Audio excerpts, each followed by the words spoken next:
Hi అందరికీ. Chicken తొక్కు పచ్చడి సింపుల్గా ఇలా చేశారంటే చాలా టేస్టీగా ఉంటుంది. అలాగే దీన్ని మనం 2-3 నెలల పాటు స్టోర్ కూడా చేసుకోవచ్చండి. చాలా తేలిగ్గా చేసుకోవచ్చు. నార్మల్గా మనం చికెన్ పచ్చడి ఎలా చేసుకుంటామో ప్రాసెస్ అంతా సేమ్గానే ఉంటుందండి. వీడియో అనేది ఎక్కడ స్కిప్ చేయకుండా పూర్తిగా చూసి పర్ఫెక్ట్గా చేశారంటే సూపర్గా కుదురుతుంది. కేజీ దాకా బోన్లెస్ చికెన్ని తీసుకోండి. ఈ బోన్లెస్ చికెన్ మనం తీసుకునేటప్పుడు ముక్కలు అనేవి కొంచెం పెద్దగా కొట్టించుకోండి. వీటిని మనం ఈ విధంగా తీసుకోవాలండి. తర్వాత దీంట్లోని పావు టేబుల్ స్పూన్ అంతా పసుపుని, అలాగే ఒక పావు టేబుల్ స్పూన్ దాకా సాల్ట్ని వేసుకొని ఈ మిశ్రమాన్నంతా కూడా ఈ పసుపుని ఉప్పుని బాగా పట్టించేసేసుకోండి. ఉప్పు అంతా కరిగిపోయి చక్కగా ఇలా ముక్కల్లో కలిసిపోవాలండి. అప్పుడే మనకి ముక్కల్లో నుంచి వాటర్ అని బయటకు వస్తూ ఉంటాయి. దీనంతా ఇలా మిక్స్ చేసేసుకున్నాక దీన్ని పక్కన పెట్టేసేసుకొని స్టవ్ వెలిగించుకొని ఒక మందపాటి కడాయిని పెట్టేసేసుకోండి. తర్వాత ఈ చికెన్ మిశ్రమాన్నంతా కూడా దాంట్లోకి ఇలా పల్చగా స్ప్రెడ్ చేసుకోండి. తర్వాత మూత పెట్టేసి మీడియం ఫ్లేమ్లో ఇలా చికెన్లో నుంచి వాటర్ వచ్చేంత వరకు ఉడికించేసేసుకోండి. మధ్యలో మిక్స్ చేసేసుకుంటూ వాటర్ అని ఎగిరిపోయేంత వరకు మీడియం ఫ్లేమ్లో పెట్టుకొని చక్కగా ఉడికించేసేసుకోవాలి.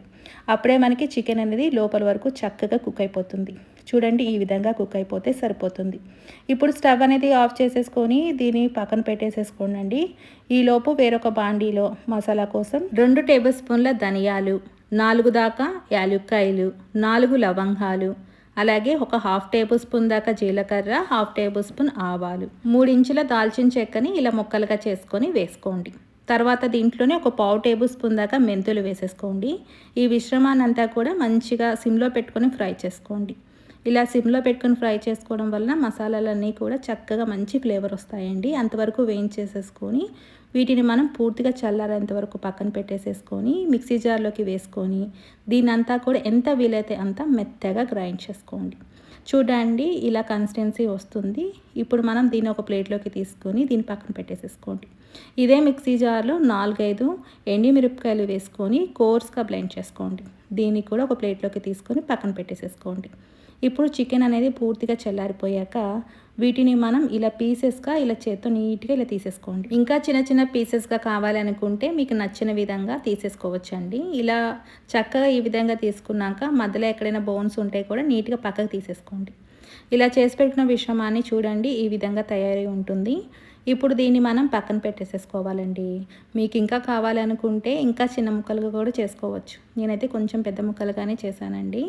ఇప్పుడు మనం స్టవ్ వెలిగించుకొని ఒక మందపాటి కడాయిలో ఒక 1/2 లీటర్ దాకా శనగ నూనెని వేసుకోండి. శనగ నూనె వాడుకోవచ్చు, నువ్వుల నూనెనే వాడుకోవచ్చు అండి. దీంట్లోనే వేయించుకోవడానికి చికెన్ పీసెస్ అన్నీ కూడా దాంట్లోకి వేసుకొని మీడియం ఫ్లేమ్లో పెట్టుకొని చక్కగా మనం ఈ పీసెస్ అన్నీ కూడా మంచి గోల్డ్ కలర్ వచ్చేదాకా ఫ్రై చేసుకోండి. మరీ ఎక్కువగా వేయించుకుంటే ఒట్టిగా అయిపోతాయండి. ఇలా గోల్డ్ కలర్ వస్తేనే మనకి కరెక్ట్ కన్సిస్టెన్సీ అండి. ముక్క కొంచెం మెత్తగా ఉంటుంది, సరిగ్గా వేగుతుంది. తర్వాత దీంట్లోనే 2 టేబుల్ స్పూన్ల దాకా ఫ్రెష్గా దంచుకున్న అల్లం వెల్లుల్లి పేస్ట్ వేసుకోండి. అల్లం వెల్లుల్లి పేస్ట్ కూడా మంచి గోల్డ్ కలర్ వచ్చేదాకా ఈ నూనెలో బాగా ఫ్రై చేసుకోండి. చూడండి, కన్సిస్టెన్సీ మనకి ఈ విధంగా వస్తుంది. ఇప్పుడు మనం స్టవ్ అనేది ఆఫ్ చేసుకోవచ్చండి. మరీ ఎక్కువగా వేపితే చికెన్ పీసెస్ అనేవి కూడా గట్టి పడిపోతాయి. ఈ విధంగా కన్సిస్టెన్సీ ఉండేటట్టు చూసుకోండి. స్టవ్ ఆఫ్ చేసేసుకున్నాక ఇందాక గ్రైండ్ చేసి పెట్టుకున్న మసాలా పొడి, ఒక అరకప్పు దాకా కారాన్ని వేసుకోండి. సాల్ట్ ఆల్రెడీ మనం ముందుగానే కొద్దిగా వేసాం కాబట్టి 2-2.5 స్పూన్ల దాకా సాల్ట్ని వేసుకోండి. తర్వాత ఈ మిశ్రమాన్ని అంతా కూడా బాగా మిక్స్ చేసేసుకోండి. ఇప్పుడు ఆయిల్ తక్కువగా అనిపిస్తుంది కదా, కొద్దిసేపటికి ఆయిల్ అంతా కూడా బయటికి రిలీజ్ చేస్తుందండి. 1 కేజీ చికెన్కి 1/2 లీటర్ దాకా చక్కగా మనకి శనగ నూనె పడుతుంది. దీన్నంతా ఇలా మిక్స్ చేసేసుకొని తర్వాత మనం పూర్తిగా చల్లారేంత వరకు మనం పక్కన పెట్టేసేసుకోవాలి.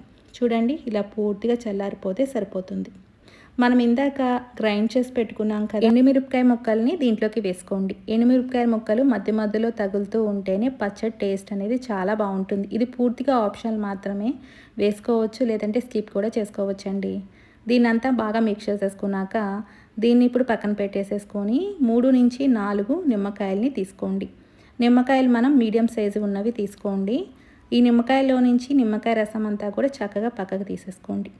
టీ గ్లాసునన్ని రసం, అంటే టీ గ్లాసులో సగం వరకు రసం వస్తే సరిపోతుందండి. తర్వాత ఈ రసాన్ని మనం పచ్చడిలోకి వేసేసుకొని మిక్స్ చేసేసుకోండి. చూడండి, ఆయిల్ అంతా కూడా ఇలా బయటకి రిలీజ్ చేస్తూ ఉంది కదా, ఇదే మనకి కరెక్ట్గా సరిపోతుందండి. ఎక్కువ ఆయిల్ వేసుకోవాల్సిన పని లేదు. టేస్ట్ అయితే చాలా బాగుంటుంది. దీన్ని మనం ఎయిర్ టైట్ కంటైనర్లో ప్రిజర్వ్ చేసుకొని మనం దీన్ని ఫ్రిడ్జ్లో పెట్టుకొని స్టోర్ చేసుకుంటే చక్కగా 6 నెలలైనా సరే పచ్చడి అనేది టేస్టీగా ఉంటుంది. ఈ వీడియో చూసి మీరు కూడా ట్రై చేస్తున్నట్లయితే ఖచ్చితంగా ఎలా వచ్చిందనేది కామెంట్ రూపాన్ని తెలియచేయండి. ఒకసారి తిన్నారంటే మళ్ళీ మళ్ళీ చేసుకొని తింటారండి, అంత టేస్టీగా వచ్చింది. ఈ వీడియో కనుక మీకు నచ్చినట్లయితే ప్లీజ్ లైక్ చేసి సబ్స్క్రైబ్ చేసి షేర్ చేయండి. And thank you for watching.